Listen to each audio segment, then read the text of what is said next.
ठीक है। तो मैथ में हम न्यू चैप्टर आज स्टार्ट कर रहे हैं और जो चैप्टर है ये है परमुटेशन एंड कॉम्बिनेशन। ठीक है, क्या है ये? Permutation and combination. मैथ का बहुत ही प्यारा सब्जेक्ट है ना ये जो चैप्टर है ना, मैथ का ये जो चैप्टर है बहुत ही प्यारा चैप्टर है। इसमें ना थोड़ा सा प्रैक्टिकल लाइफ से रिलेटेड क्वेश्चंस होते हैं जो हम डेली बेसिस पे चीज़ें बहुत सारी देखते हैं। बात आ रहा है समझ में? तो जनरली बहुत सारे ऐसे चैप्टर, जैसे पॉलिनोमियल था, तो पॉलिनोमियल कभी देखने को ऐसे नहीं मिलता कि आप कहीं मार्केट में हो, घर पे हो या कहीं पे भी हो ना ग्राउंड में हो, स्कूल में हो, तो कहीं ऐसा नहीं कि आपको पॉलिनोमियल दिख जाए चलते हुए, है ना। बट परमुटेशन एंड कॉम्बिनेशन हमारे प्रैक्टिकल लाइफ में बहुत बार देखने को मिलता है। तो ये प्रैक्टिकल लाइफ से रिलेटेड चैप्टर है। तो फिर प्रैक्टिकल लाइफ से रिलेटेड बातों में काफ़ी हम इन्वॉल्व होते हैं क्योंकि हमारी लाइफ से ही क्या है, वो रिलेटेड है, तो हम अच्छे से उसके साथ कनेक्ट कर पाते हैं। पॉलिनोमियल फील ही नहीं आता। X square plus 2x plus 7 दिखता है कि क्या है, कैसा है, खट्टा है, मीठा है, क्या है, गोरा है, काला, कुछ पता ही नहीं चलता। बट इस चैप्टर में थोड़ी हमें क्या होगी, फीलिंग्स आएंगी, है ना। हम इसको अब खुद के साथ क्या कर पाएंगे, रिलेट कर पाएंगे और बहुत अपने डेली लाइफ में भी बहुत सारे चीज़ों को एक्सप्लोर भी कर सकते हैं। और ये पजल्स की तरह है। किसकी तरह है? तो पजल्स में हमें ज़्यादा इंटरेस्ट आता है ना। छोटे से ही क्या करते रहते हैं, बहुत छोटे बेसिक लेवल के पजल्स वगैरह एक्सप्लोर करते रहते हैं, सॉल्व करते रहते हैं, फ्रेंडों के साथ को क्वेरी करते रहते हैं ना, एक दूसरे को पजल्स देते रहते हैं। कहीं नया पजल पता चला तो फिर क्लासरूम में बैठ गए एक दूसरे के साथ वही सारा करते रहते हैं ना। ये बड़ा इंटरेस्टिंग सा चैप्टर है, ठीक है, और बहुत मज़ा आएगा इसमें। इसमें बहुत ही हमारा कैलकुलेशन बहुत कम होगा और लॉजिकल माइंड का जो लॉजिकल पोर्शन है, इंटेलेक्चुअल पोर्शन, वो हमें ज़्यादा इसमें यूज़ करने पड़ेंगे। तो इसमें ब्रेन से ज़्यादा ये वर्क कराता है ये चैप्टर। सोचना इसमें ज़्यादा पड़ता है ना। बहुत सारे चैप्टर है जहाँ पे हार्ड वर्क करना पड़ता है ना, सॉल्व करके फिर ये step 2 page 3 page half page question solve कर रहे हैं, है ना, गलत होते हैं। फिर ऐसा नहीं है, with in one single line में इसके आंसर आ जाते हैं। बट वो सिंगल लाइन के लिए हमें अपने ब्रेन में बहुत ही ज़्यादा वर्क करना पड़ता है, बहुत ज़्यादा इस पर लोड देना पड़ता है। तो ये पजल्स का चैप्टर है ना, मतलब काफ़ी रिलेटेड है वैसा और बहुत इंटरेस्टिंग है। और ये चैप्टर लॉजिकल पोर्शन में इन्वॉल्व है ना। लॉजिकली हमें सोचना पड़ेगा काफ़ी बहुत सारा कुछ। तो जब तक आप अपने माइंड को ओपनली नहीं रखोगे, चीज़ों को बहुत अच्छे से नहीं समझोगे, फिर आपका जो माइंड है आपका साथ ही नहीं दे पाएगा, लॉजिकली सोच ही नहीं पाएगा। क्वेश्चन होगा बहुत अच्छा सा, आप सोच ही नहीं पाओगे, है ना। बिल्कुल उसमें जैसे होता है ना पजल में, हम क्या हो जाते हैं, बिल्कुल इधर उधर उलझ से जाते हैं, ट्रैप हो जाते हैं। तो ऐसे क्वेश्चंस, बहुत सारे क्वेश्चंस मिलने वाले हैं। जो अभी मैंने आपसे प्रैक्टिकली क्वेश्चन पूछा कि जो सुपर 30 मूवी था उसमें एक क्वेश्चन पूछा जाता है कि जो उसके बैच के 30 बच्चे होते हैं, अगर 30 बच्चे आपस में एक दूसरे के साथ हैंडशेक करेंगे तो टोटल कितने हैंडशेक वहाँ पे होंगे। बात आया समझ में? तो ये प्रैक्टिकल है। आप बर्थडे वगैरह में जाते हो या कहीं भी जो लोग जाते हैं फंक्शन में और एक दूसरे से मीटिंग करते हैं, हेलो और हाउ आर यू वगैरह कहते हैं, तो कितने तरीके से हाउ आर यू हो सकता है ना, कितने हाउ आर यू हो सकता है, ठीक है। तो बड़ा अच्छा सा है चैप्टर परमुटेशन एंड क्या कॉम्बिनेशन। तो बहुत मज़ा आता है इसमें, है ना, बहुत ही गजब का। मतलब पूरे मैथ में मुझे सबसे अच्छा चैप्टर यही लगता है। इसमें बहुत अच्छा फील आता है, बहुत अच्छा एक अटैचमेंट और मज़ा आता है क्वेश्चंस के इसके सॉल्व करने में। तो पहले हम इसके जो बेसिक कंसेप्ट्स हैं उस पर बात करेंगे। जितना स्ट्रांग होता है मैथ में बेसिक कंसेप्ट, उतना ही हमारा मैथ स्ट्रांग होता है। अगर बेसिक कंसेप्ट ही वीक रह जाता है तो फिर मैथ हमें बहुत ज़्यादा क्या करता है, फिर परेशान करता है। फिर मैथ में हम परेशान से हो जाते हैं ना, बहुत इशू सा फील करते हैं कि यार पता नहीं क्या मैथ का ये क्वेश्चन आएगा। फिर फियर आने लग जाता है। फियर आता कहाँ से है? बेसिक फंडामेंटल वीक होने की वजह से। अगर बेसिक फंडामेंटल हमारा बहुत ही ज़्यादा क्या हो, स्ट्रॉन्ग, तो फिर मैथ में हम फियर फैक्टर से बच जाते हैं ना, फिर मैथ में इंटरेस्ट जनरेट हो जाता है। तो खुद के साथ अपने आप को ना एक बार फील कर सकते हो कि हाँ यार मैं मैथ में मुझे डर सा लगता है। तो क्यों लगता है? क्योंकि आपको बेसिक कैलकुलेशंस और बेसिक चीज़ों ये में समझ ही में नहीं आता क्वेश्चन क्या पूछ रहा है। सोचो सबसे बड़ा मैथ में इशू क्या होता है कि क्वेश्चन क्या सॉल्व करना है इसमें पता ही नहीं चलता। क्यों? क्योंकि फंडामेंटल ही वीक है। तो इसमें हम जो बेसिक फंडामेंटल है उस पर बात करेंगे, ठीक है, और फिर बहुत अच्छे से फोकस करना है जो बेसिक कंसेप्ट है उस पर। तो अपने आप आपका ये जो चैप्टर है बहुत ही स्ट्रांग हो जाना है। तो इस पर कुछ हम बेसिक जो टर्म्स हैं और कैलकुलेशन है उस पर पहले बात करेंगे। तो इसमें सबसे पहले हमें ना फैक्टोरियल का कंसेप्ट पता होना चाहिए। किसका कंसेप्ट? फैक्टोरियल का कंसेप्ट। क्या होता है फैक्टोरियल का कंसेप्ट? तो पहले इस पे देखते हैं कि अगर सपोज डैट मैं 1 से लेके 5 तक के जितने भी डिजिट हैं, तो 1 से लेके 5 तक में कितने डिजिट होंगे? 1 2 3 4 5। इन सारे डिजिट को मल्टीप्लाई करो। कोई बहुत बड़ा टास्क है नहीं। तो क्या होगा इसका मल्टीप्लिकेशन? तो सबसे इजी ट्रिक क्या होता है कि रीअरेंज करके मल्टीप्लाई करो जहाँ जीरो ज़्यादा से ज़्यादा डेवलप हो। अगर 2 को मैं 5 से मल्टीप्लाई करूँ तो क्या बन जाएगा? ये 10। और फिर बचा क्या? 12। और 12 10 जा 120। तो देखो कितना इजीली कैलकुलेशन हो गया। ठीक है, तो कैलकुलेशन होता है ना मल्टीप्लिकेशन। तो हमें ऐसे डिजिट देखने जहाँ पे जीरो क्या हो? जनरेट हो। तो वो जीरो मल्टीप्लिकेशन को और क्या करता है? इजी। दूसरा तरीका क्या था? 2 1 जा 2 करते, फिर 2 3 जा 6 करते, और 6 4 जा करते, फिर जो आता फिर इंटू 5 करते, तो वो कॉम्प्लेक्स सा हो जाता। और देखो मैंने कितने इजी वे में कर दिया। 2 5 जा 10 और 3 4 जा 12 और 12 और 10 120। तो 120 किसका मल्टीप्लिकेशन है? 1 इंटू 2 इंटू 3 इंटू 4 इंटू 5। तो हम इसे बोलते हैं कि ये 5 का फैक्टोरियल है। क्या है? 5 का फैक्टोरियल। 5 का फैक्टोरियल का मतलब 1 इंटू 2 इंटू 3 इंटू 4 इंटू 5। 1 से स्टार्ट करना है और मल्टीप्लाई करते कहाँ तक जाना है, तो वो 5 का फैक्टोरियल हो गया। मैं पूछूँ 6 का फैक्टोरियल, तो 1 into 2 into 3 into 4 into 5 into 6, तो क्या हो जाएगा वो? 6 का फैक्टोरियल। मैं बोलूँ 7 का फैक्टोरियल,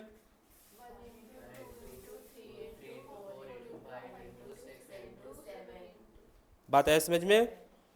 बात आया? तो फैक्टोरियल में करना क्या है? 1 से स्टार्ट करना है और जितने वैल्यू का पूछा गया क्या करना उसमें? मल्टीप्लाई कर लेना है। थोड़ा सा शिफ्ट हो जाओ पीछे, है ना।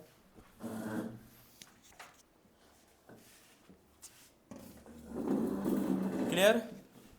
अरे क्लियर हो गया? तो इसे क्या बोलते हैं हम? फैक्टोरियल। 1 से उस नंबर तक जाना है। कोई बोले 12 का फैक्टोरियल, तो 1 से 12 तक का हमें क्या करना पड़ेगा? मल्टीप्लाई। तो बिल्कुल बेसिक है, नॉर्मल सा है, मल्टीप्लाई तो करना है। तो इसे बोलते हैं हम क्या? फैक्टोरियल। तो फिर 1 का फैक्टोरियल क्या होगा? अच्छा, जो फैक्टोरियल है, तो जैसे मैंने बोला कि ये 5 का फैक्टोरियल है। किसका फैक्टोरियल है ये? तो यहाँ पे क्या लिखूँ मैं? 5 लिखूँ। 5 इक्वल टू 120 होता है। ये 5 है। क्या है ये? Factorial of 5। तो यहाँ पे भी क्या लिखना होगा हमें? Factorial of 5। तो उसको रिप्रेजेंट करने का तरीका क्या है? ये साइन लगा दिया। तो ये बता रहा है कि फैक्टोरियल ऑफ 5। ये इधर इधर देखो, इधर 5 और ये हमने साइन लगा दिया, तो क्या बन गया ये? Factorial of 5। बात है समझ में? 6 के फैक्टोरियल को कैसे रिप्रेजेंट करेंगे? 6 क्या होगी इसकी वैल्यू? इसकी वैल्यू क्या होगी? 720। क्या होगा? कैसे हुआ 720? तो 5 का फैक्टोरियल ऊपर है यार, तो ये 120 कहाँ तक का मल्टीप्लाई है? 1 से लेकर, और उसमें किससे मल्टीप्लाई करना है?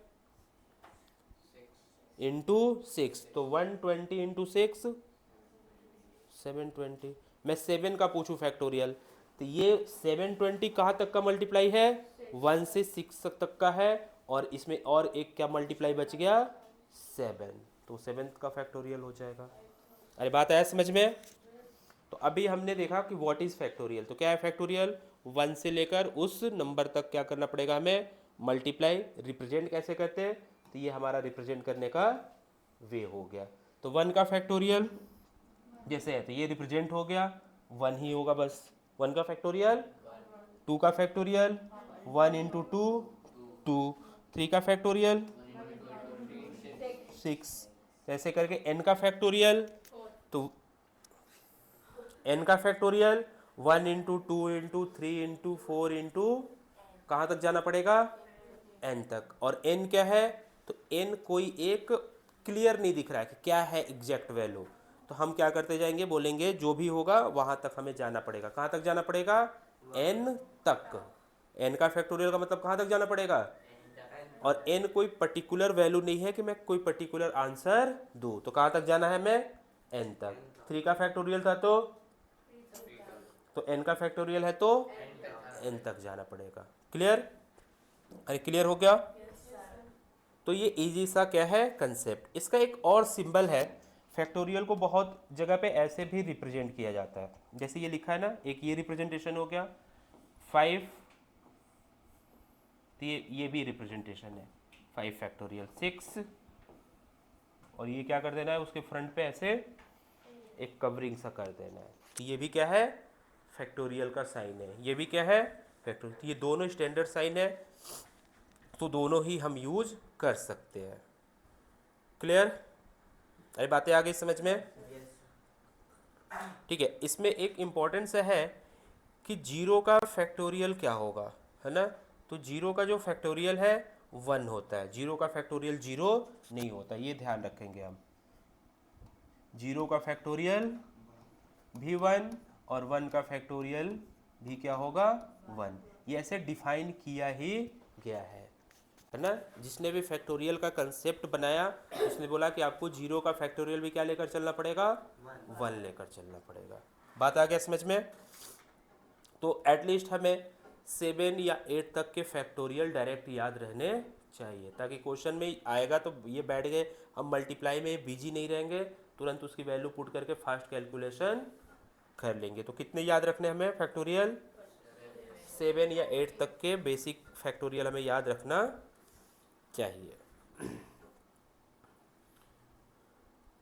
अब हम क्वेश्चन पे सीधे स्विच करते हैं कि क्वेश्चंस कैसे सॉल्व करना है ना। क्वेश्चंस के थ्रू कंसेप्ट मुझे बताने में ज़्यादा मज़ा आता है और बच्चों को भी ज़्यादा समझ में आता है ना, केवल थियरी करते जाओ तो मज़ा नहीं आता है।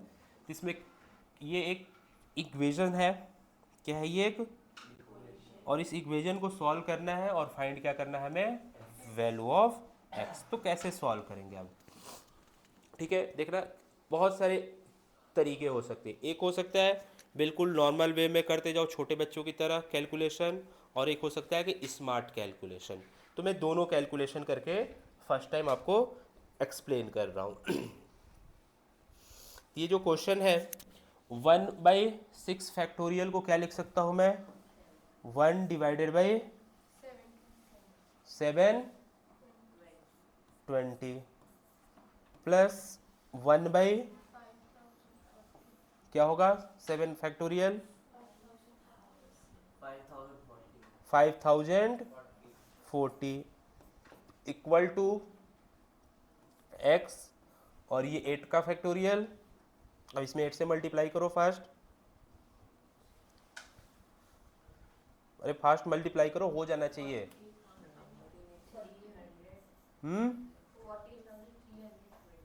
43 कहाँ से आ गया यार,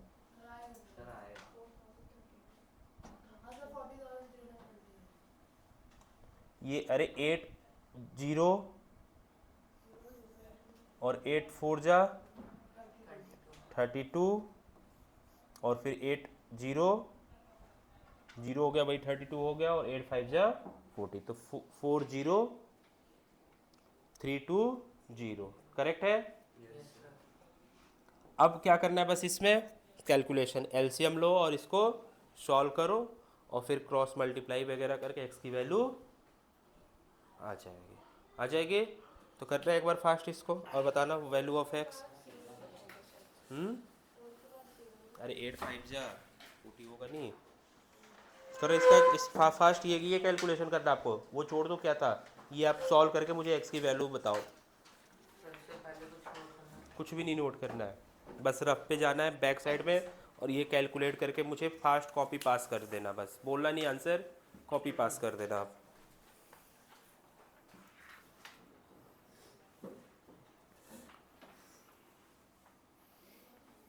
बस ये कैलकुलेशन करना आपको, बस ये कैलकुलेशन, और value of x find out करना है।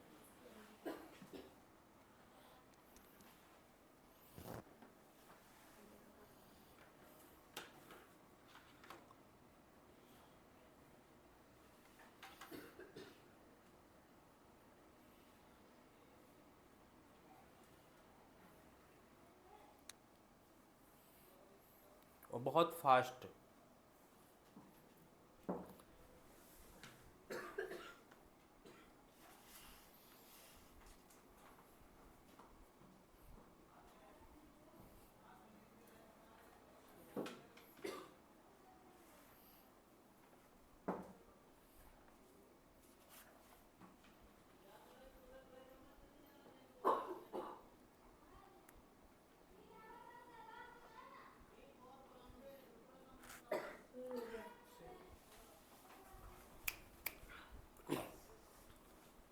कॉपी मुझे पास करना है आपको, है ना।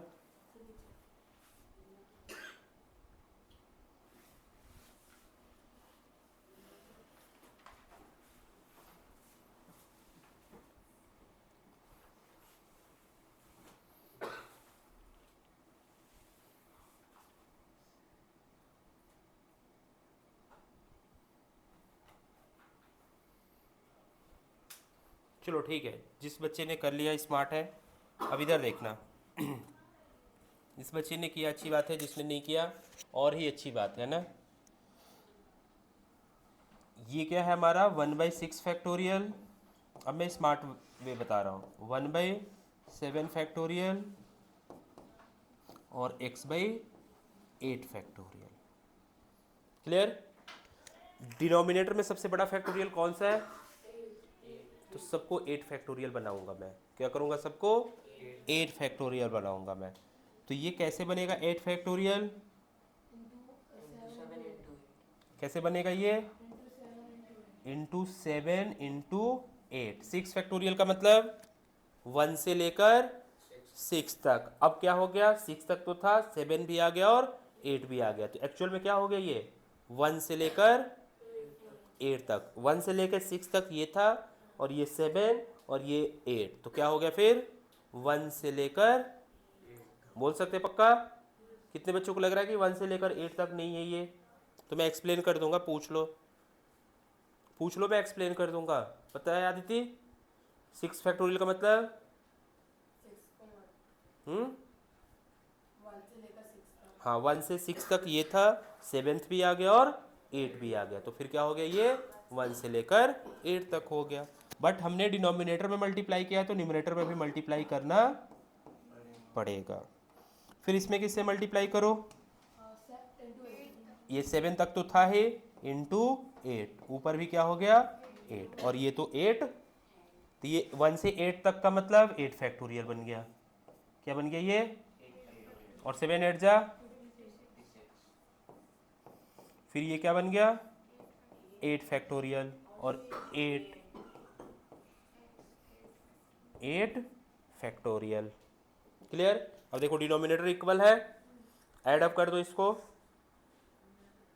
कितना बना ये 64, और नीचे क्या है 8 फैक्टोरियल, और इधर क्या है x, और इधर क्या है। अब ये डिनोमिनेटर क्या हो जाएंगे, कट। लेफ्ट का डिनोमिनेटर और राइट का डिनोमिनेटर अगर इक्वल है तो क्या करोगे, तो x इक्वल टू क्या आ गया, बस हो गया। बात है समझ में, ठीक है। तो कुछ ऐसे हम बेसिक कैलकुलेशन कर सकते हैं। फिर जो सेकेंड क्वेश्चन है, ये भी और अच्छा क्वेश्चन है, ठीक है। कह रहा है कि जो कुछ भी ये है and this are in ratio 2:1। क्या मीनिंग हुआ, कोई बताना चाहेगा कि मीनिंग क्या है इसका। सर ये एक रेशियो में है 2:1। कौन, सर ये जो दो नंबर है हम्म, तो रेशियो का मतलब डिवीजन, रेशियो का मतलब डिवीजन कि इसको अगर हम इससे डिवाइड करेंगे तो क्या आएगा answer? 2:1 two by one. This divided by this equal to this divided by this. बस इतना ही तो था यार, सिंपल। तो n factorial divided by 2 factorial n minus 2 factorial. अब क्या करना है इसको हमें? Divide divide. तो डिवाइडेड बाई क्या होगा? कभी भी मैं ऐसा डिवीजन नहीं करता, मुझे पसंद ही नहीं है। फ्रैक्शन में है ये, और ये क्या है?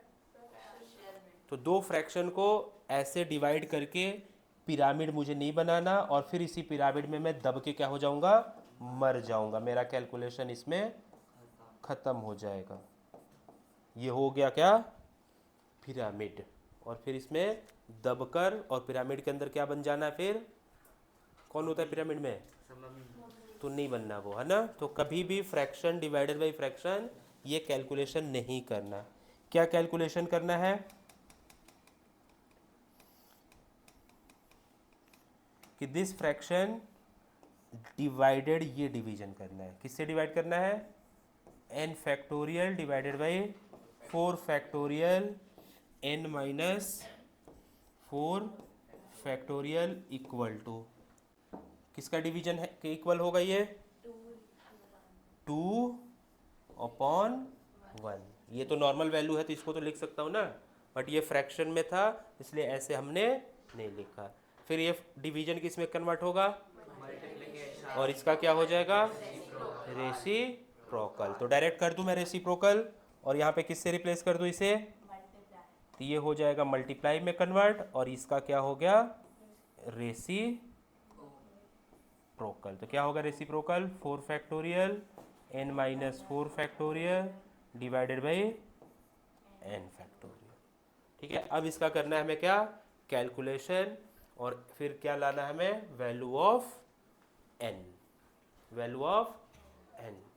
तो फिर से मैं 2 मिनट दे रहा हूँ, अगर कोई ट्राई करना चाहे तो करे ट्राई। एक दो बच्चे तो ऐसे होते ही हैं, इंटेलिजेंट, कर ही लेते हैं इस प्रॉब्लम को सॉल्व। बस इस कैलकुलेशन को करना है।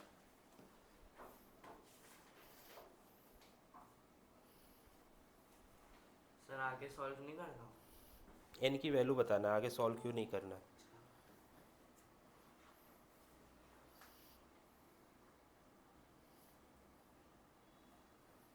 मैं दोनों वे बता रहा हूँ कि कैसे हम छोटे बच्चे वाले कैलकुलेशन करके और बहुत ही टफ सा बना देते हैं, और कैसे फिर स्मार्ट कैलकुलेशन भी करना है जो टीचर करता है एक। तो स्मार्ट हुआ कौन फिर? और फिर वही स्मार्टनेस अपने अंदर का अपने स्टूडेंट को टीचर देता है कि बच्चे भी हमारे क्या हो जाए? स्मार्ट बन जाए।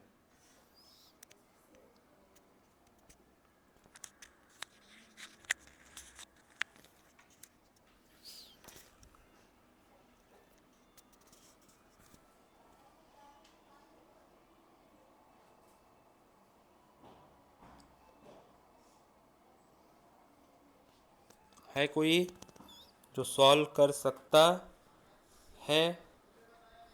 पीछे अगर फैक्टोरियल लगाए तो ऐसे कटेगा नहीं, ध्यान रखना। देखना ऐसा नहीं होगा। ये इधर देखना, इधर एक मैं कैलकुलेशन मिस्टेक करके दिखाओ। ये नहीं कि ये 2 2 जा 4, ऐसे नहीं होगा। ये 2 2 जा 4 नहीं होगा। ये 2 फैक्टोरियल का मतलब 1 इंटू 2 2 है, और ये 4 फैक्टोरियल का मतलब 1 इंटू 2 इंटू 3 इंटू 4 क्या है? ये 24 है। क्या है ये? 4 फैक्टोरियल क्या है? 24। ये नहीं कि ऐसे काट दिया, अच्छा 2 4 जाओ, फैक्टोरियल है, नॉर्मल 4 और 2 नहीं है। हाँ, ये कट सकता है same factorial, n factorial cancel out हो सकता है, बट 4 फैक्टोरियल और 2 फैक्टोरियल कैंसल आउट नहीं हो सकता है। फिर इसको कैसे कट करेंगे इसको, ये 2 फैक्टोरियल का मतलब और 4 फैक्टोरियल का मतलब, तो 2 को 24 से करोगे तो फिर ये 12 हो जाएगा। फिर बचा क्या, तो 12 into 4 minus n minus 4 factorial divided by n minus 2 factorial. चलो अब मैं कैलकुलेशन कर रहा हूँ, है ना, अभी आप उतना डेवलप नहीं हुआ आपका ब्रेन, ठीक है। तो क्या क्या बच गया बच्चे, इधर देखना आप, 12 डिवाइडेड बाई, अच्छा 12 के साथ और क्या है, 12 इंटू एन माइनस, इधर देखना इसमें कुछ कंसेप्ट भी है ना, अभी हम तो लर्निंग फेज में है, n minus 4 factorial divided by n minus 2 का फैक्टोरियल इक्वल टू 2। ठीक है, इसको सॉल्व करना है ना, अभी नहीं कर पाओगे आप, मैं आपको थोड़ा सा दे रहा हूँ नॉलेज, है ना।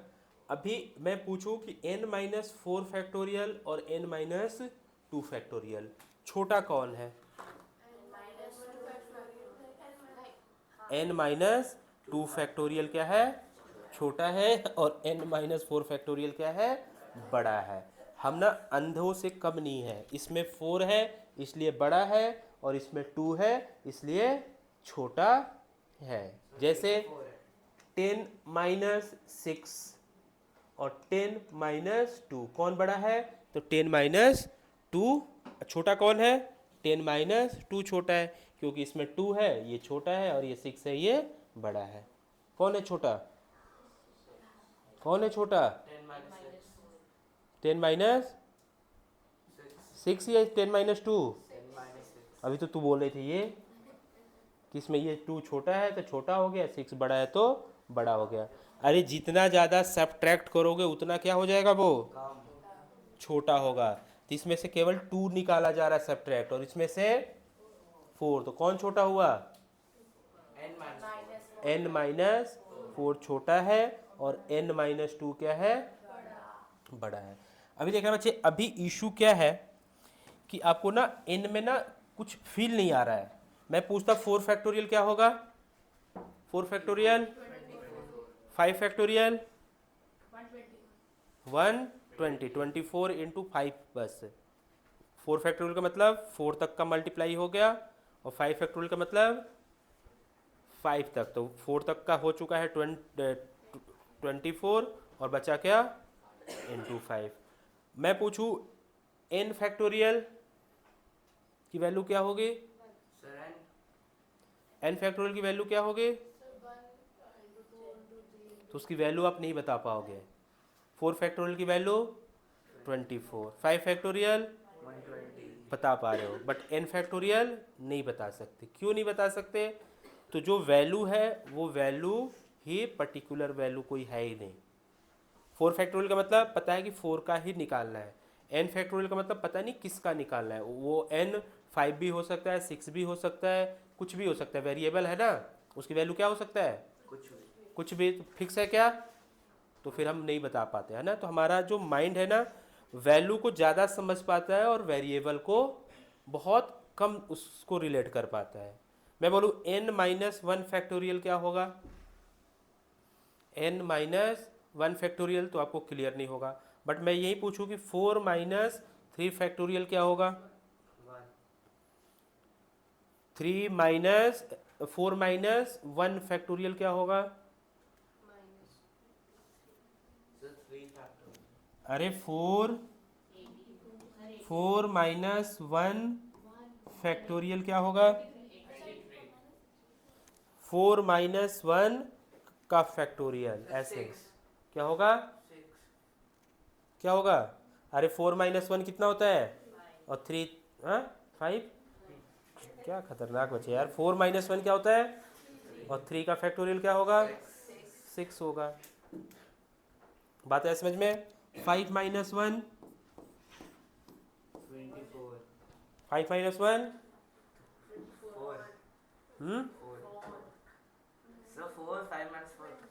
अरे ओवरऑल यार, तुम क्यों टीचर बन रहे हो, लगे पूरा एक्सप्लेन करने। मैं पूछ रहा हूँ कि 4 माइनस 1 का फैक्टोरियल क्या होगा, 24, बट यही मैं पूछ दूँ कि 5 माइनस 2 फैक्टोरियल क्या होगा, क्या होगा, क्या होगा, 6 होगा। 5 माइनस 2 3, 3 का factorial. But n minus 1 factorial, n minus 1 factorial इसकी वैल्यू कैलकुलेट नहीं करना, क्योंकि ये n कोई particular value, n minus 3 factorial,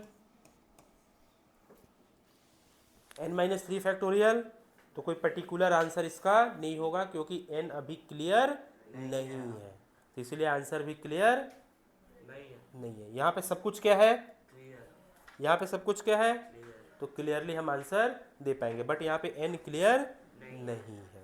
ठीक है, अब मैं क्या सिखाना चाह रहा हूँ आपको कि अगर मैं 5 फैक्टोरियल है, क्या है ये, तो मैं इसे 4 फैक्टोरियल में भी राइट डाउन कर सकता हूँ। 5 फैक्टोरियल को मैं 4 नहीं लिखने वाला हूँ, 5 फैक्टोरियल को 4 फैक्टोरियल के टर्म में भी लिख सकता हूँ। क्या लिख सकता हूँ मैं, 4 फैक्टोरियल, 5 फैक्टोरियल का मतलब 1 2 3 4 5। 4 फैक्टोरियल का मतलब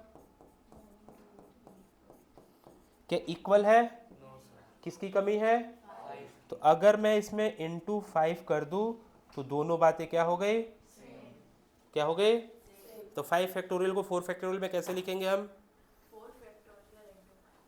4 फैक्टोरियल, इंटू 5, 10 फैक्टोरियल को 8 फैक्टोरियल के फॉर्म में कैसे लिखेंगे,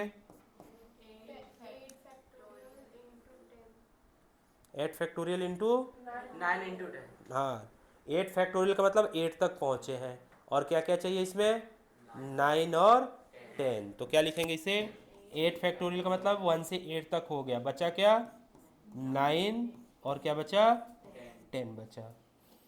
फिर से 10 फैक्टोरियल को अगर मैं 7 फैक्टोरियल के फॉर्म में लिखो,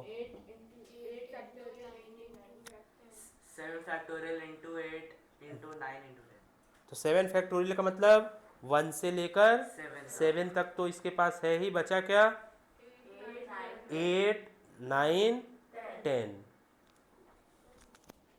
क्या बचा इसके पास, 7 तक तो हो गया, 1 से 7, और क्या चाहिए, 8 9 10।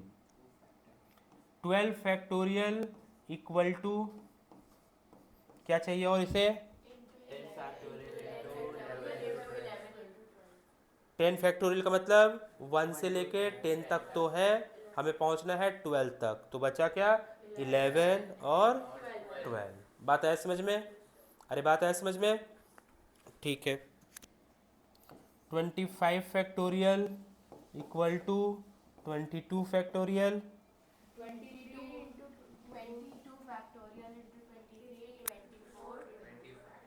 25 तक पहुंचना है, कहाँ तक पहुंचना है, ये 22 पे है, हमें जाना है कहाँ पे, यहाँ लिखो 25, और बीच के जो गैप है उसको फिल कर दो, तो क्या क्या बचा अभी बीच में, 23, अरे 25 तो लिखा है, अब ध्यान से समझना इधर, अगर मेरे पास है सपोर्टेड 19 फैक्टोरियल इक्वल टू लिखना है इसको 16 फैक्टोरियल, तो क्या लिखूंगा, तो पहले इस 19 को यहाँ लिखो, क्या लिखो आप, 19 को यहाँ पे लिख दिया, बीच का गैप क्या क्या बचा, 17 और 18, तो ये क्या है, 1 से लेकर 16 फैक्टोरियल का मतलब क्या हुआ, 1 से 16, 17 भी आ गया, 18 आ गया, और 19 फैक्टोरियल ये तो कहता है 1 से लेके 19 तक।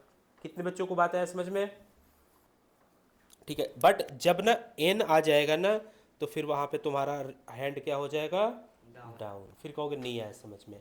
अभी देखना इधर n फैक्टोरियल है, क्या है ये, अगर मुझे इसे लिखना है n माइनस 2 फैक्टोरियल के फॉर्म में, क्या बचा, फिर से वही कंसेप्ट कि इसको आप क्या करो, यहाँ पे लिखो पहले, बीच में क्या बचा, अरे यहाँ पे क्या बचा, और n माइनस 1, इधर देखना n माइनस 2 है, फिर n माइनस, फिर क्या हो जाएगा n माइनस 0, और n माइनस 0 क्या होगा, n, तो ये n है ही। बात आया समझ में, n फैक्टोरियल को मैं और क्या लिख सकता हूँ, सपोर्ट एट n माइनस 5 है फैक्टोरियल, तो फिर क्या लिखूंगा यहाँ पे अब n minus 4 n, यहाँ पे क्या लिखूंगा n, और बीच में क्या बचा n minus 4 into n minus 3 into n minus 2 into n minus 1 into ठीक है।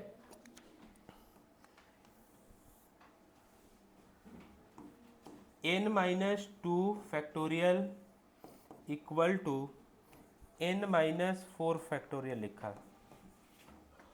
कुछ बचा क्या? कुछ बचा? अब नहीं दिमाग काम कर रहा है, कर रहा है?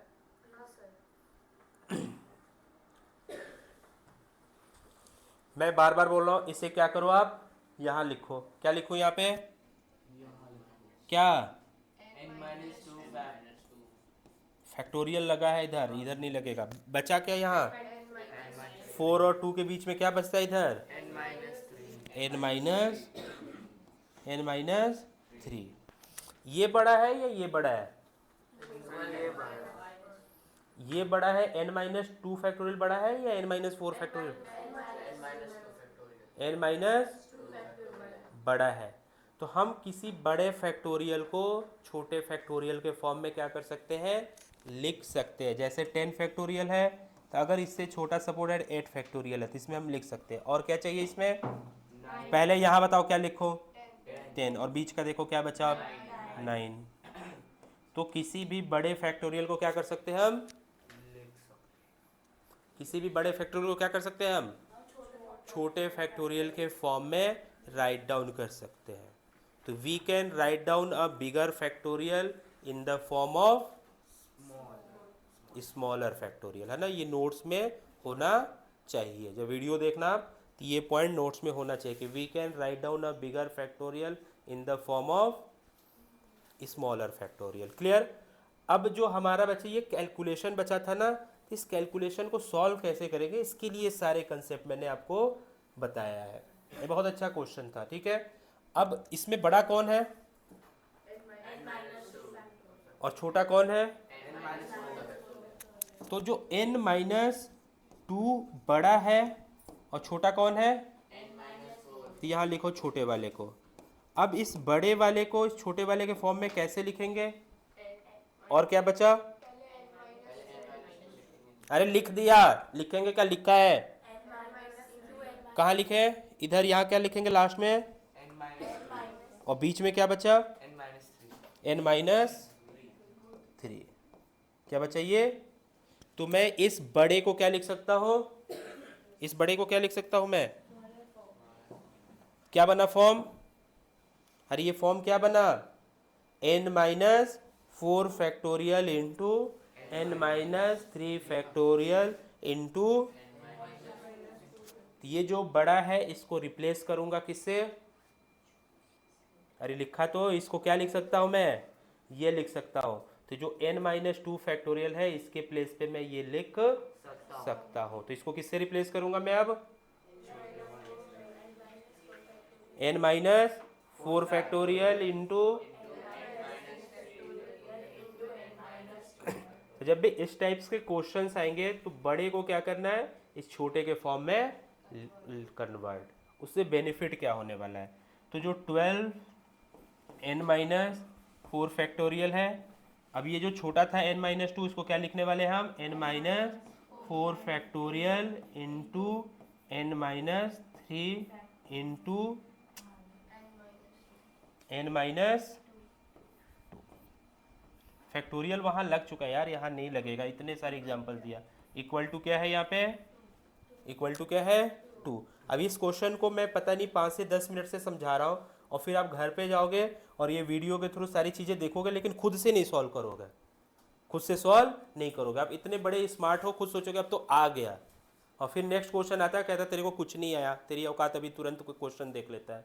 तो कभी नहीं कहना चाहिए कि क्या हो चुका है, आ गया, सॉल्व करूँ क्या, टीचर ने सॉल्व कर दिया तो हो गया।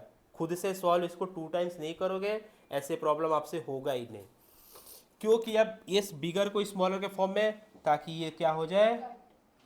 कैंसल आउट हो जाए। क्या हो जाए? Cancel out. बचा क्या? 12 divided by n minus 3 n minus 2 equal to अब इसको क्रॉस मल्टीप्लाई कर लो। अब तो 12 और ये पूरा का पूरा इधर शिफ्ट हो गया 2 के साथ, तो क्या बना n-3 और n-2। अब ये ब्रैकेट ओपन करके और फास्ट n की वैल्यू सॉल्व करो। अब ये सॉल्व कर सकते हो।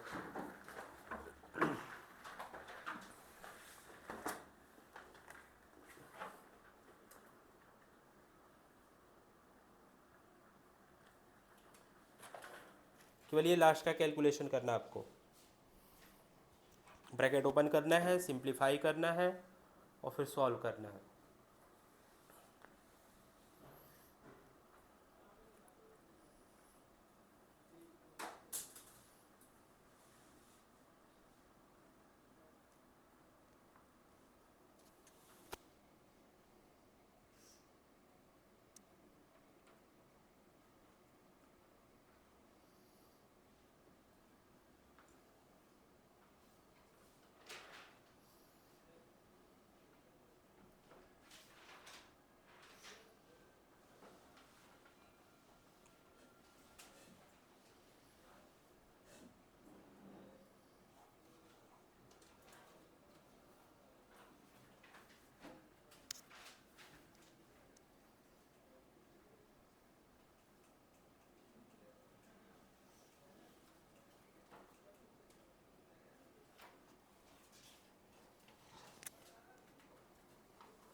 इनकी वैल्यू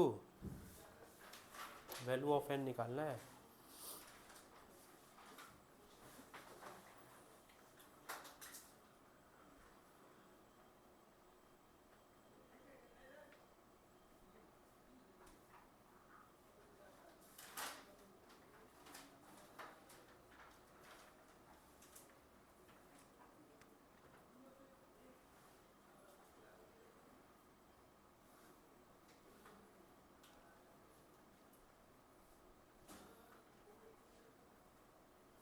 हुआ? किसी बच्चे ने किया क्या सॉल्व?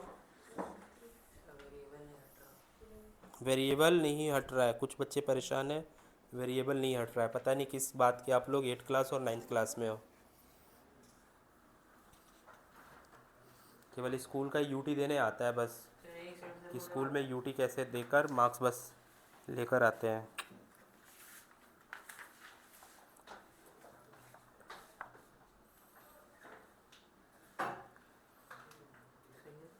देखते हैं।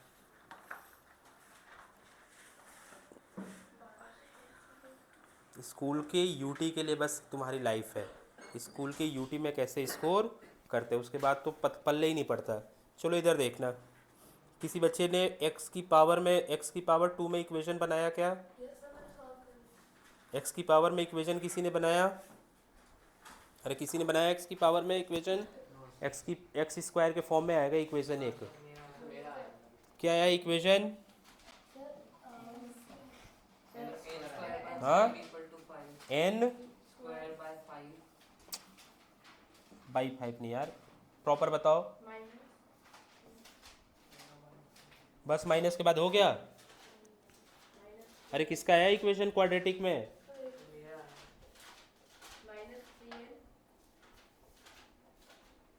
ये तो तूने रजिस्टर ही नहीं लाता। कल भी इसको डांटा तो मैंने कि प्रॉपर रजिस्टर रखा कर। अभी अभी हर रोज कहता है कि सर अभी बना लूंगा, अभी बना लूंगा। इक्वेशन बताओ, क्वाड्रेटिक इक्वेशन।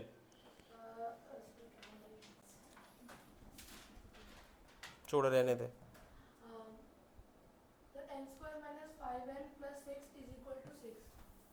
हाँ फिर से बताना। n स्क्वायर माइनस 5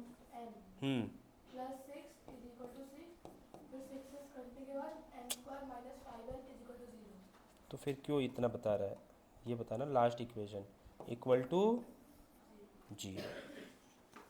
ये इक्वेशन बना किसी का? रेज तो ऐसे किए थे और बनाने में किसी का नहीं बना। क्यों रेज किया हैंड? बना नहीं और रेज किया, वो झूठ का हैंड कर लिया कि हाँ हो गया, इक्वेशन आ गया है। इक्वेशन बना नहीं और ऐसे रेज कर रहा है, पता नहीं कि सारा सॉल्व ही कर लिया।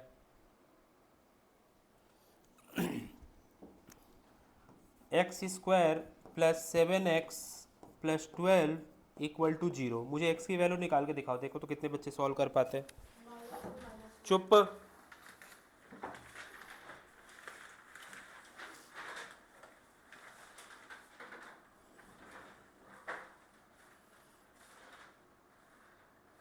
अगर सॉल्व किया तो ठीक है, ओके, नहीं सॉल्व किया तो कल की क्लास से आने की कोई नीड नहीं है।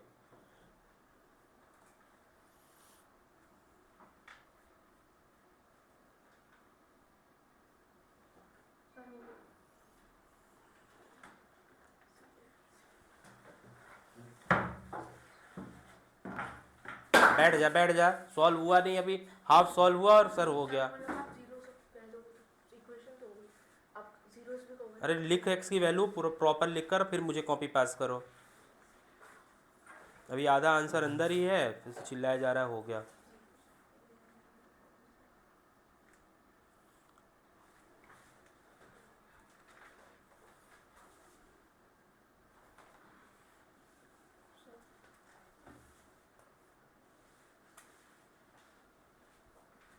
गलत है।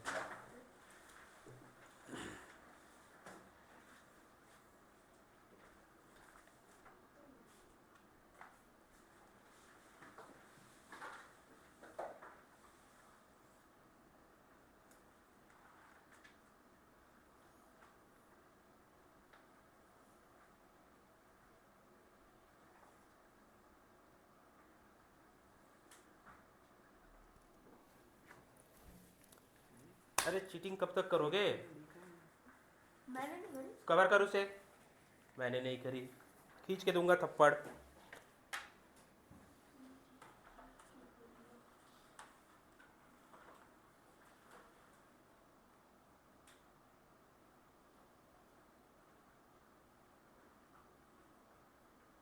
और किसी बच्चे का हुआ सोच लो, उसके बाद में बिल्कुल आप हो ही नहीं उस एबल कि आपको बैठा कर फिर कुछ अच्छा सिखाया जाए।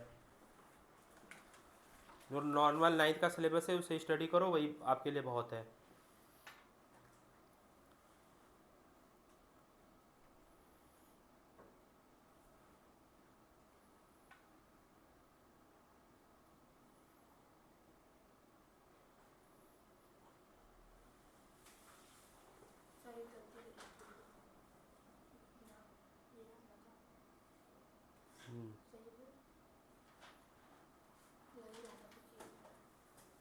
कब बंद करना है यार नोटबुक?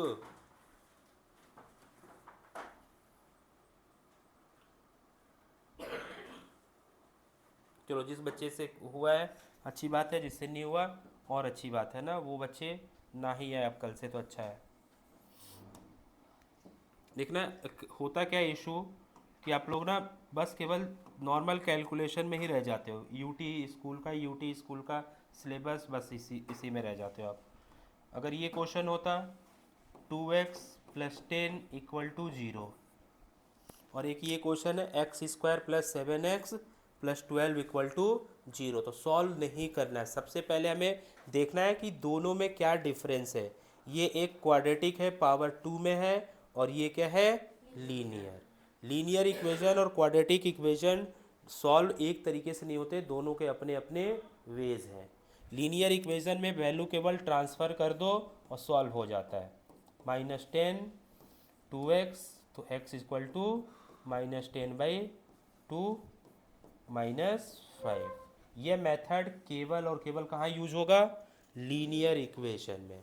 बट ये क्या है, क्वाड्रेटिक इक्वेशन, इसे ट्रांसफ़र करके सॉल्व करते रहो, सॉल्व नहीं होगा। क्वाड्रेटिक इक्वेशन किससे सॉल्व होता है, मिडल टर्म स्प्लिट से। किससे सॉल्व होता है, मिडल टर्म स्प्लिटिंग से। तो पहले तो अंधे हो, तुम्हें यही नहीं दिखता कि इक्वेशन लीनियर है या क्वाड्रेटिक। ट्रांसफ़र करके सॉल्व करो या मिडल टर्म स्प्लिट करना है।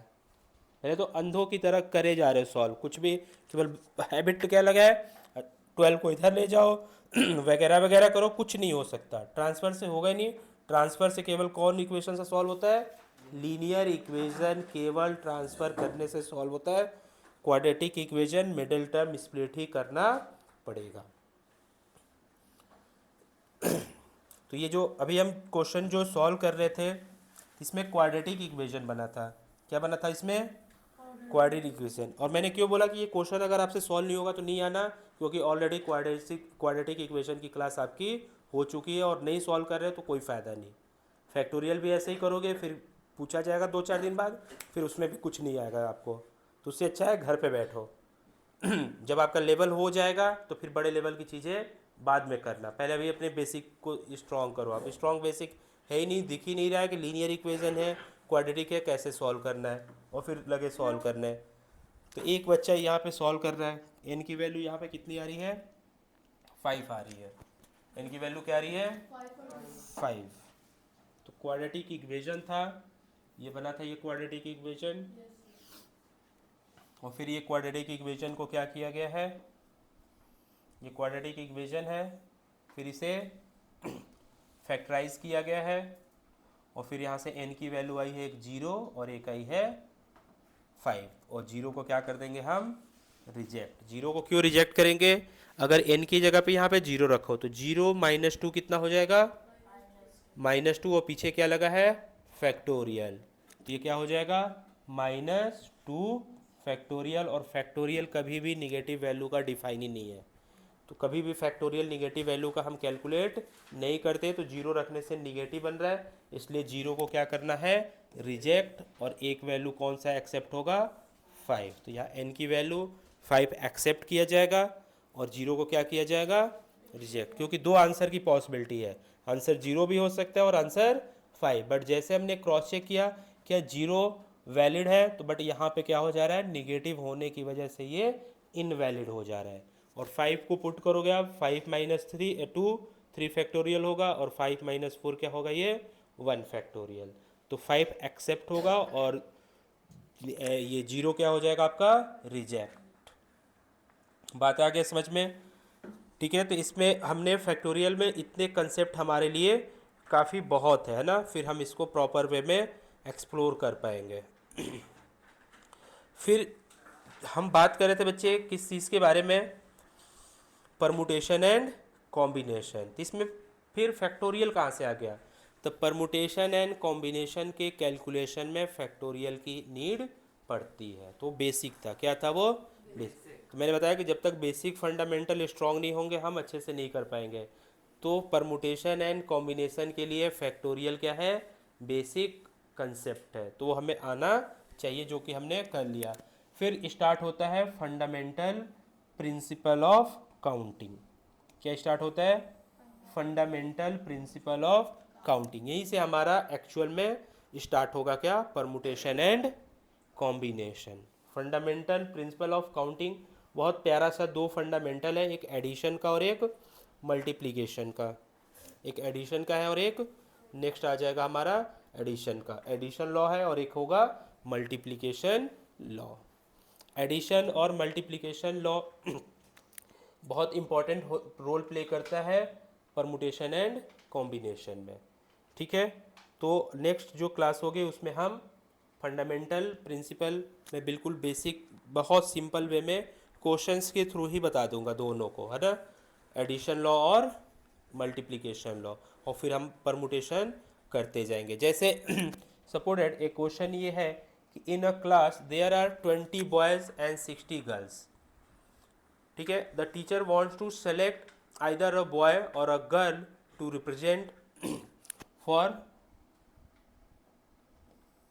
उनको रिप्रेजेंट करना है किसी फंक्शन के लिए। In how many ways the teacher can make this selection. 20 boys है और 16 क्या है? गर्ल्स। और एक किसी को चूज़ करना है, क्या करना है उसे? ताकि किसी एक फंक्शन में क्या करे, उनको इंक्लूड करना है, किसी में भी रिप्रेजेंट करना है। Represent the class in a function, किसी फंक्शन में उनको रिप्रेजेंट में भी सपोर्टेड ऐसा हो सकता है कि 20 गर्ल्स है और 16 बॉयज़ है, और उसमें से सेलेक्ट करके किसी एक बच्चे को मे भी मॉनिटर बनाना हो। क्या बनाना हो? मॉनिटर। तो कितने उनके पास तरीके हैं कि डिफरेंट वेज कितने हैं मॉनिटर बनाने के। हो सकता है सपोर्टेड इसको बना दिया मॉनिटर, तो एक ये तरीका हो गया। दूसरा तरीका इस बच्चे को बना दो तीसरा तरीका, किसी थर्ड को बना दो, किसी फोर्थ को बना दो, तो कितने डिफरेंट मॉनिटर बनने की पॉसिबिलिटी है? कितने पॉसिबिलिटी हो गई यहाँ पे? जितने बच्चे हैं उतने मॉनिटर बन सकते हैं, उतने हमारे पास तरीके, उतने डिफरेंट मॉनिटर्स बनाए जा सकते हैं। बात आया समझ में? ये तो बिल्कुल बेसिक क्वेश्चन था कि टोटल कितने हो गए, 20 प्लस 16 36, तो 36 बच्चे में से किसी बच्चे को भी मॉनिटर बनाया जा सकता है। तो कितने हम ऑप्शन है टीचर के पास? 36 ऑप्शन है। यही परमुटेशन में होता है कि कितने हमारे पास ऑप्शन है। ऑप्शन ना बोलकर बार बार यहाँ पे वे बोला जाता है कि नंबर ऑफ वेज, कितने वेज है, और वेज अगर नहीं फील होता है तो आप ऐसे समझो कि कितने हमारे पास ऑप्शंस हैं। तो टीचर के पास कितने ऑप्शन है? 36 ऑप्शन है, किसी भी एक बच्चे को बनाया जा सकता है। Suppose that multiple choice question करते हो आप एमसीक्यूज, तो कितने हमारे पास वेज है आंसर देने के लिए? तो एक क्वेश्चन में कितने वेज होते हैं? 4। या तो ए ऑप्शन हो सकता है, या बी हो सकता है, या सी हो सकता है, या डी हो सकता है। अगर मैं यही क्वेश्चन को थोड़ा सा चेंज करूं कि इसमें हो सकता है कि more than one option will be correct, more than one, एक से ज़्यादा आंसर क्या हो सकते हैं? करेक्ट हो सकते हैं। तो कितने डिफरेंट आंसर बन सकते हैं? अभी केवल एक ही करेक्ट हो सकता है, तो कितने डिफरेंट आंसर बन सकते थे? 4 आंसर बन सकते थे। कितने आंसर बन सकते थे? 4। कैसे? या तो ए आंसर हो सकता है, या तो सी, या तो डी। अब मैंने सिचुएशन चेंज कर दिया कि एक से ज़्यादा ऑप्शन करेक्ट हो सकते हैं, तो कितने डिफरेंट टाइप्स ऑफ आंसर दिए जा सकते हैं? इधर देखना, हो सकता है केवल ए ही करेक्ट हो, केवल क्या करेक्ट हो सकता है ए तो करेक्ट है, बी भी करेक्ट है, तो दूसरा पॉसिबिलिटी क्या हो गया? ए और बी दोनों को टिक करना होगा, दोनों को टिक। हो सकता है क्या ए भी करेक्ट हो, बी भी करेक्ट हो, और सी भी करेक्ट हो, तो ए बी और सी, ये तीसरा आंसर की पॉसिबिलिटी है। और क्या पॉसिबिलिटी है? और भी है पॉसिबिलिटी, बहुत सारी पॉसिबिलिटी है। हो सकता है केवल इसी की पॉसिबिलिटी, केवल बी ही करेक्ट हो, क्या करेक्ट हो? और दूसरा पॉसिबिलिटी बी ए हो सकता है, बट बी ए और बी ए बी दोनों बातें क्या है? सेम है, तो ये पॉसिबिलिटी ऑलरेडी क्या हो गया? काउंट। बी सी हो सकता है, क्या हो सकता है?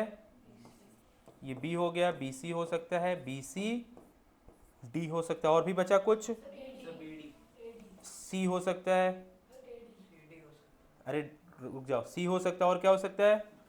सी ए हो सकता है, सी ए, सी बी, यहाँ पे काउंट हो गया है। फिर सी डी और सी A B, C A B यहाँ पे क्या हो चुका है?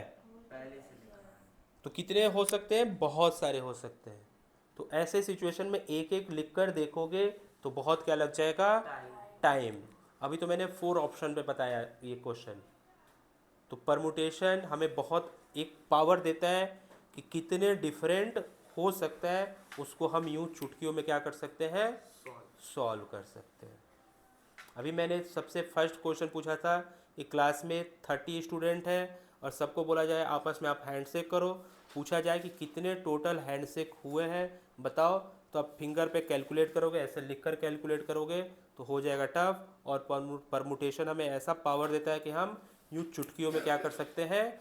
सॉल्व कर सकते हैं। ठीक है। फिर क्वेश्चन ऐसे डिफरेंट टाइप्स के हो सकते हैं। सपोज दैट मैच हो रहा है, क्या हो रहा है? मैच है ना, क्रिकेट है, 11 बच्चे चाहिए, कितने चाहिए? 11, बट वहाँ पे 20 बच्चे आ चुके हैं, कितने? और मुझे टीम बनाना है, क्या बनाना है मुझे? टीम। तो किस 11 बच्चों को लेकर टीम बनाऊँ मैं?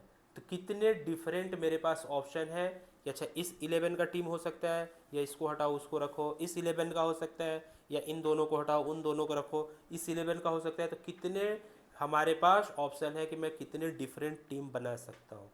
कोई बता सकता है आंसर? कि 20 बच्चे हैं, 11 बच्चों का टीम बनाना है, तो कितने डिफरेंट ऑप्शन है कोच के पास टीम बनाने के लिए। अच्छा 11 बच्चे हैं, देखो 11 बच्चे, बच्चे कितने हैं, चेंज कर रहा हूँ सिचुएशन को, केवल 11 बच्चे हैं, टीम बनाना है, कितने उनके पास ऑप्शन है, एक ऑप्शन है। 12 बच्चे हैं, कितने ऑप्शन है, कितने ऑप्शन है उनके पास, टोटल 12 बच्चे हैं तो कितने ऑप्शन है,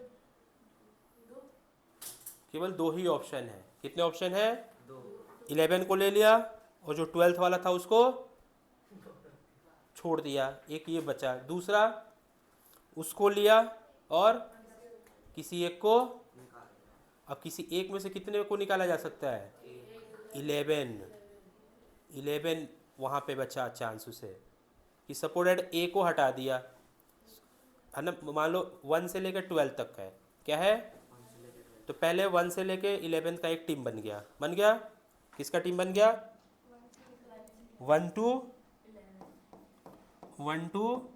11 का एक टीम बन गया, 12th को साइड में रखा। अब 1 to 12 और इसमें से हटा दिया किसको, 11th को हटा दिया, किसको हटा दिया, अगली बार 1 to 12 है, 10 को हटा दिया, किसको हटा दिया, फिर अगली बार 9th वाले को हटा दिया, 12th को रखा, फिर 8 वाले को हटा सकते हैं। ये दोनों अलग टीम है या नहीं है, इसमें कौन कौन है, 1 से लेकर 12 तक के है, बट 11th वाला जो बच्चा था वो बाहर है। इसमें कौन है, 1 से 12 वाले, बट 10 वाला क्या है, बाहर है, तो अलग टीम हुई नहीं हुई। फिर क्या हो सकता है, 9th वाले को बाहर कर दो, 8 वाले को बाहर कर दो, तो कितने बन गए यहाँ पे, अरे इतने भी बहुत सारे नहीं कि सोच नहीं सकते, 11 कितने बनेंगे यहाँ पे, कितने, 11 को बाहर किया, 10 को बाहर किया, 9 8 7 6 5 4 3 2 1, तो 1 से लेके 11 तक में ये बाहर हो गए। और एक टीम ये थी जो कौन बाहर हुआ था यहाँ पे, 12th बाहर हुआ था। तो टोटल कितनी टीम बन गई, अरे 12 टीम हो गई, 11 टीम ये थी, और जब एक 12th बाहर था जब सबसे पहले 1 से लेके 11th वाले में, बात आया समझ में, कितनी टीम बनेगी, 12 टीम बनेगी। तो कुछ ऐसे क्वेश्चंस मिलेंगे, और परमुटेशन क्या कर देता है, बहुत ईजी, बहुत ही अच्छे क्वेश्चंस मिलेंगे। देखो इसमें मजा आ रहा है नहीं आ रहा है, ऐसे होता है ना, तो मैं बता रहा हूँ ऐसे प्रैक्टिकल क्वेश्चंस हुआ करेंगे, ऐसे क्या होंगे, प्रैक्टिकल क्वेश्चन। बट आप इसमें से बहुत सारे बच्चे हैं जिनको नहीं करना है क्लास, तो वो बच्चे को मैं बाहर कर दूंगा, क्योंकि जो प्रीवियस चैप्टर हो गया वही आपसे सॉल्व नहीं हो रहा है, तो फिर आगे नहीं कर पाओगे आप, ठीक है। ओके चलो आप फिर जा सकते हो। मे बी एक वेट करना, कुछ मैं आपको होमवर्क बताऊंगा अभी।